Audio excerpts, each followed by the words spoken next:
Hello, and thanks for clicking on this next Algebra 1 production. Today we are going to talk about function notation. We're going to talk about it both algebraically and graphically. So let's get started and see what this is all about.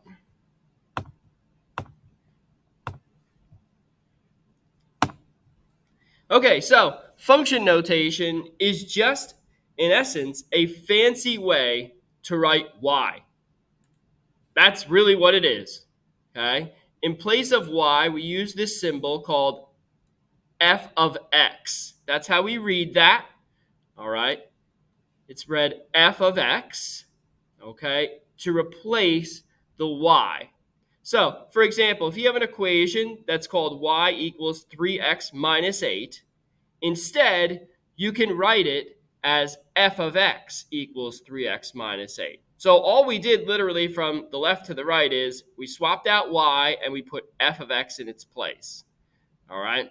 So what function notation could do for us is it could do a couple things. Number one, it tells us that if we were to graph 3x minus 8, it would be a function. So it passes the vertical line test. And it also makes it easier to find a point that's actually on the graph. And we'll talk about that coming up in a few minutes. So let's talk about what you do with function notation. So the most popular thing we're going to do is we're going to evaluate using function notation. Okay. So suppose that I wanted to know the output if I input the number 5.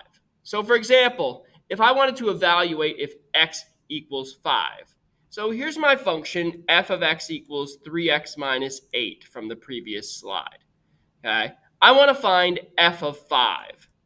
So all I'm going to do is literally exactly what the notation's trying to tell me. Take x, swap it out wherever you see it, and put a 5 in its place. So over here, we start with 3. In place of x, we write 5, and then we write minus 8. And now we're just going to do the math. Now remember, f of 5 is a fancy way to say y. So 3 times 5, that's 15, minus 8, y equals f of 5, which is 7. So we now know, excuse me, that f of 5 is equal to 7. Okay? That's it. We're done. We just evaluated this thing. Now, what does this mean for us? It means that when x equals 5, y equals 7. Or another way to write that is the point 5 comma 7 is on the graph of y equals, or f of x equals 3x minus 8. So if I were to graph this line, y equals 3x minus 8, the point 5, 7 would literally be on that line. That's all this means. That's it. Okay? All right, so we're going to practice evaluating these algebraically. So here we go. So suppose we have h of t equals negative 2t plus 3. So notice it doesn't say f of x anymore. We can use a lot of different letters here. As long as the letter that's inside the parentheses here matches the letter that's over there, we're okay. So for example, this is the easiest way to do it, I think. We're going to rewrite h of t equals negative 2t plus 3. I want you to find for me h of 3. In place of t, you're going to write 3. Everywhere you see a t, you're putting 3, and you're going to evaluate it. So h of 3, negative 2 times 3 is negative 6, plus 3. H of 3 is negative 3. That's my answer. This is done. Okay, if I were to ask you, 3, negative 3 is a point on the graph. That's what you know. All right. All right, let's skip over to letter C here, and then we'll come back to B in a minute. Evaluate h of negative 1. Okay, so again, let's write down h of t equals negative 2t plus 3 up here. And then we're going to write h of negative 1. We're going to replace t with negative 1. See what we get. H of negative 1 is 2 plus 3. H of negative 1 equals 5. Again, what does it mean? It means when x equals 5, I'm sorry. No, it doesn't. It means when x equals negative 1, then y equals 5. That's what that means. Okay? All right. Now, let's look in the middle, letter B. This is a little bit different. It's the same concept, but a little bit different. Now, read what it says. Very important. If h of t equals 11, find t. So now, take a look at your equation here. It says h of t equals negative 2t plus 3. But it says h of t equals 11. Can you circle where you see h of t? I see it right there. There it is. That's h of t. In place of this whole thing, I'm going to put 11. So now 11 equals negative 2t plus 3. And now I want to get t alone. So how do we go about this? Well, it's an equation back from the first chapter that we talked about. So I subtract 3 on both sides. I get 8 is negative 2t. Divide both sides by negative 2. And then I get t equals negative 4. Okay? So now, what does this mean? When x equals negative 4, y equals 11. Okay? So you got to be careful about where you're putting the number. All right? The notation's telling you where to do it. Okay? Let's try another one here. So now we're down to, we got g of x now instead of f of x. All right, but same idea. G of x equals 3x minus 1. So in place of, I want to find g of 2. So g of 2, replace the x's with 2's. We did it. 6 minus 1, g of 2 is 5. Okay, so 2 comma 5 is a point on g of x is equal to 3x minus 1. All right, g of negative 4, same idea. Okay, hopefully you're practicing these and just checking to make sure you're getting them right. In place of x, we're writing negative 4. All right, so g of negative 4 is negative 12 minus 1. G of negative 4 is negative 13. Okay, so again, when x is negative 4, y is negative 13. That's all it means. So now, over here, letter C, g of x equals 11. 11 again, let's change it. Let's make it something different just to make it more interesting. So we'll do g of x equals 14 instead. Okay, instead of 11. Same idea. So g of x is equal to 14. Find that g of x. Circle it. There it is. That's g of x. In place of it, put 14. And now we're going to go solve for x. So we add 1 on both sides. 15 equals 3x. Divide by 3. X equals 5. So we know if x equals 5, then y equals, we have it up here, 14. Okay? That's all we do. That's how we do this. All right? We're going to evaluate each one of these. Okay? All right, so here's a couple more to try here. If w of a equals negative 1, so replace w of a with negative 1. 3 minus 4a, move the negative 3. Negative 4 equals negative 4a. Divide both sides by negative 4. And we get a equals 1. There's my answer. W of 2. Put 2 in for a. We'll write it up here. 3 minus 4a. Replace a with 2. Minus 4 times 2. That's 3. Multiply minus 8. Negative 5. Letter C is a little different. We'll try that one. Letter C. Find w of 5 minus w of negative 2. Okay, so basically we're going to do two problems in one. So w of a is negative 3 minus 4a. We're going to replace a with 5 first. Two problems in one. So that's 3 minus 20.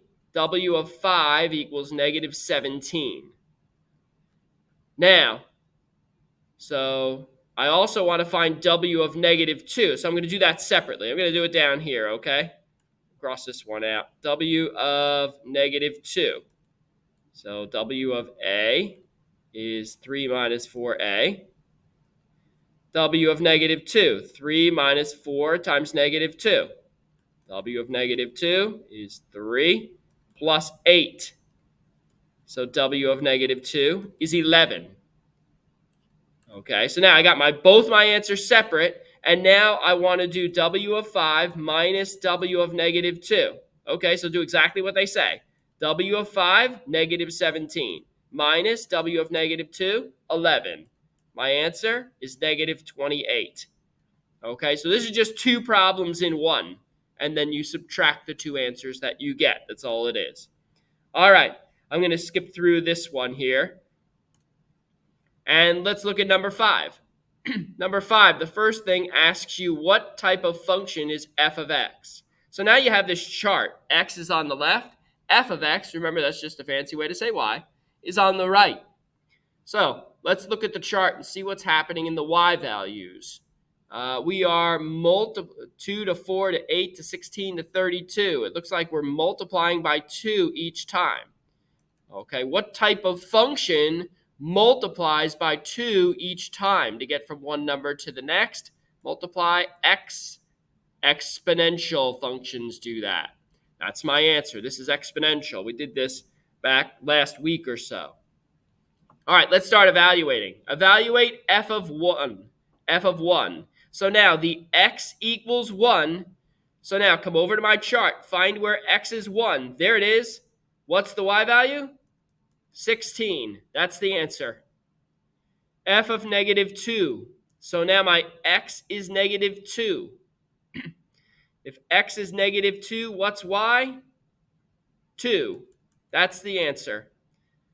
Letter D, find x if f of x equals 4. Here's my f of x column. Come down. There's where it's 4. What's x? Negative 1. That's my answer.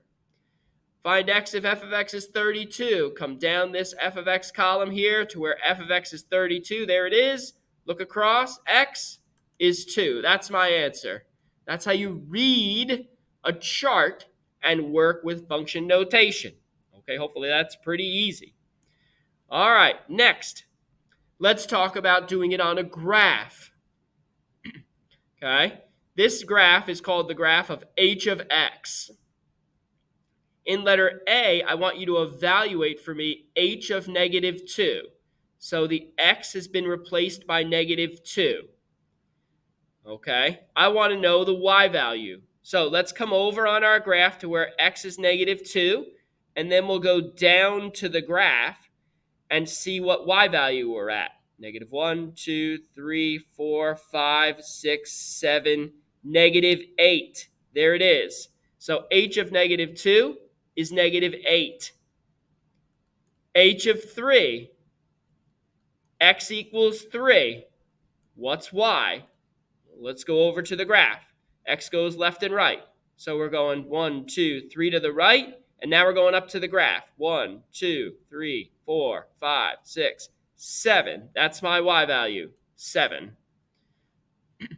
All right, letter C is a different question. Find x if h of x is 2. H of x is 2. H of x is a fancy way to say y. So now I know the y is 2. What's x? Let's go up to where the y is 2. We go 2 up to get there. And now look across where you see the y being 2. And it looks like, how many across do you have to go? 1 and a little more, right? It's in the middle of the box somewhere. So we'll say x is about maybe 1.25. Doesn't look like it's halfway there. This doesn't have to be exact, okay? If you're somewhere close and you say, hey, look, I'm in the middle of the box. I know I am, so it's between 1 and 2. That's okay, all right? Letter D, find x when h of x is equal to 5. So now, h of x is a fancy way to say y. I'm saying the y is negative 5, okay? I want to know what x is. So let me come down to where y is negative 5. 1, 2, 3, 4, 5. And look across on this line. Here it is. I have to go 1 to the left. So x is negative 1. Okay, we're reading a graph. There's another one coming up in just a minute for you to practice. What type of function is h of x? It's a line, so it's linear. All right, here we go. Last one. Same idea. What is the value? So this is f of x of f of negative 3. Remember, this is f of x. So in letter A, x has been replaced by negative 3. So if the x is negative 3, I look across here, 1, 2, 3 on the x. And where's the graph? 1, 2, 3, 4, right there. F of negative 3 is 4. F of 5, x has been replaced by 5. So now my x is 5. Look across, 1, 2, 3, 4, 5. Go up to that graph. 1, 2, 3, 4. There it is. F of 5 is 4. F of 0, x has been replaced by 0. Let's find the y. F of 0, here we are. I go up, not a whole box, looks like halfway. So f of 0 is about, let's say, 0.5. Letter D, how many x values make the statement f of x equal 4 true? Remember, f of x means y, so the y is 4. I want to know what is x. Let's go up to where the y is 4. 1, 2, 3, 4. And we're going to draw a cross. How many times is the y 4 on my graph? 1, 2, 3. 3 times. And what are those x values? Well, we have to look across. 1, 2, negative 3 is one of them. 1, 2, 3, 4, 5 is another. And 8 is the third. Okay? And then finally, how many x values make the statement f of x equal negative 1 true? Remember, so now the f of x, that's just y, is negative 1. I want to know how many. What is x? So let's come down to where the y is negative 1. We're going to look across this line here and figure out how many x's there are. There are 1, 2. Okay? 2 times. What is the value of x? Well, we go 1 to the right. And we go 1, 2, 3, halfway between 3 and 4. 3.5. And those are the correct answers. And that's what you're going to do. So basically, f of x is a fancy way to say y, and follow the notation to tell you where you look. Okay? All right. And as always, thanks for clicking.